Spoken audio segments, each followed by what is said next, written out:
Ես փոքր ինքնաթիռում էի և հանկարծ թևի շարժիչը բռնկվեց։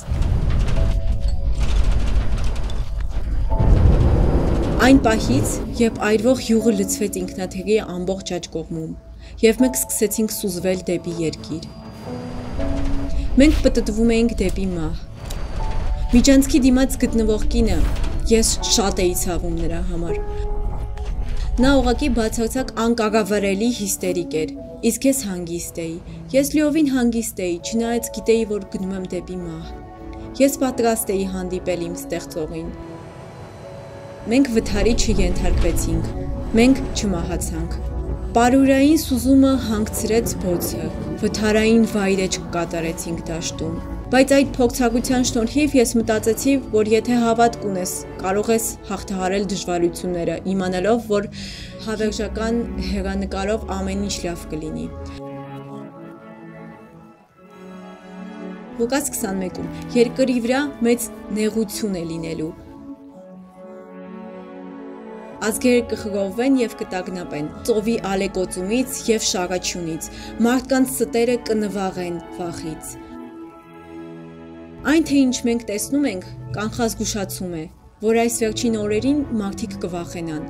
Մարդկանց սրտերը ձախողում են, և դա ներառում է նաև կյանք, քանի որ նրանք մոռանում են իրենց ինքնությունն ու նպատակը։ Սրտի ցավերը կգան։ Ես դիմացել եմ կնոջս և դստեր մահվանը։ Ես տեսել եմ ամուսնություն, բաժանություն, դժվարությունը։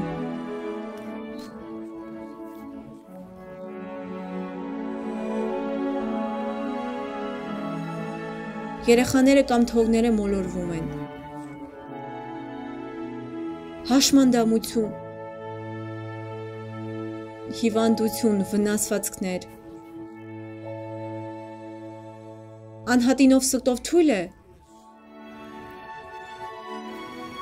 Սրտում վախկոտ։ Եղիր համբերատար ինքդ քեզ հետ։ Կատարելությունը գալիս է ոչ թե այս կյանքում, այլ հաջորդ կյանքում։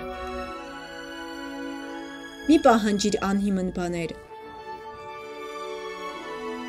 այլ պահանջիր քեզնից կատարելագործում։ Եվ դու թույլ տաս Տիրոջն օգնել քեզ այդ հարցում, նա կդարձնի տարբերությունը։